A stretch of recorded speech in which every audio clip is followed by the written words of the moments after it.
So when you hear the name SoFi, what comes to mind? For most people, it's probably student loans, personal loans, or maybe that high-yield savings account everyone's talking about. But what if I told you that what you see on the surface is just a fraction of the real story? Today, we're going to pull back the curtain on SoFi's hidden engine, a part of the company that's trying to become the fundamental plumbing for the entire finance world. Kind of like how Amazon Web Services powers the internet.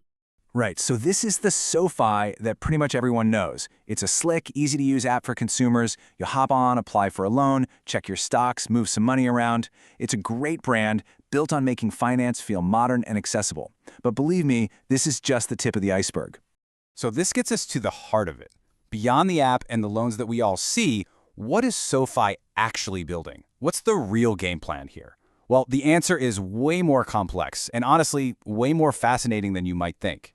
All right, to really figure this out, you have to go straight to the source. I'm talking about SoFi's official financial filings. According to them, the whole operation is built on three totally distinct pillars, or business engines, and understanding these three is the absolute key to understanding the whole machine. Okay, first up, you've got lending. No surprises here, right? This is the original SoFi, the foundation of the whole company. We're talking personal loans, student loans, home loans, the whole 9 yards.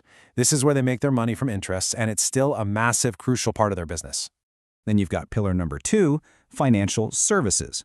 Just think of this as everything you actually do in the SoFi app. Your checking account, your savings, that credit card, the investing platform. This is all about building a daily relationship with you, the member, and becoming the go-to spot for all your money needs.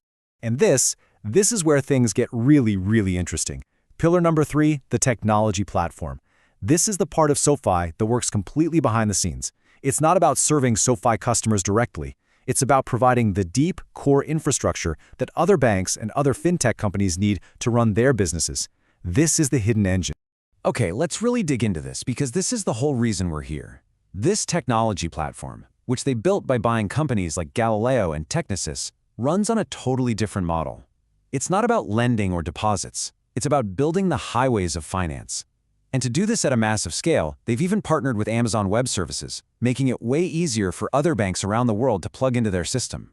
SoFi basically gets to sit back and collect a tiny toll for every single car or transaction that drives on their road. You know, the fancy term for this in their official filings is platform as a service. It sounds kind of dry, right? But that toll booth analogy is exactly what it is. Every single time a customer at another bank that uses SoFi's tech swipes a card, sets up a direct deposit, or checks their balance, cha-ching! SoFi's platform is doing the work in the background and they collect a small fee. So what are we actually talking about here? What's in the box? Well, it's the absolute nuts and bolts of banking. We're talking account setup, funding, authorizing payments, you name it.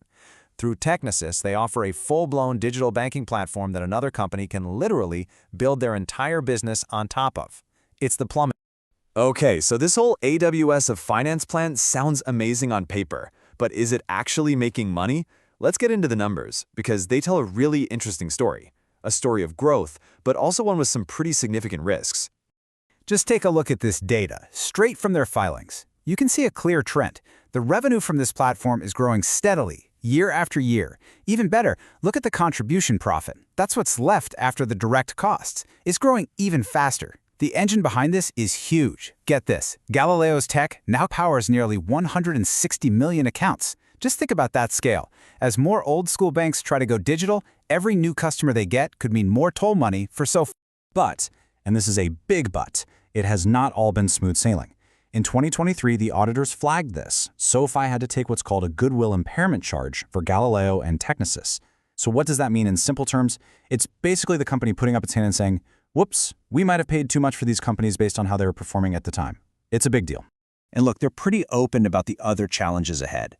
To keep growing, they have to keep signing up new clients. But here's the catch. Their success is tied to the success of those clients. If their customers start to struggle, SoFi's revenue gets hit. On top of that, they've got to expand into new countries and deal with the spiderweb of financial regulations. It's not easy. Okay, so here's where we tie it all together. You've got these three huge, kind of separate-looking businesses: the consumer lending, the digital bank, and this hidden B2B tech platform. How do they fit? Well, it's not an accident. It's all part of one big, ambitious strategy. And this is the genius of it, what they call the financial services productivity loop. Check this out. The amazing technology they sell to other companies, they also use it to power their own app.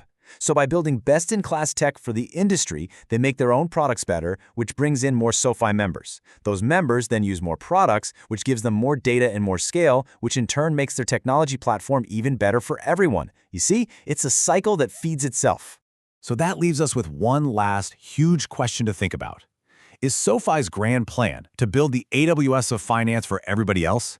Is that actually just the secret weapon they need to build the ultimate all-in-one financial super app for themselves? By powering the entire industry, they just might be perfecting the engine to win the whole race.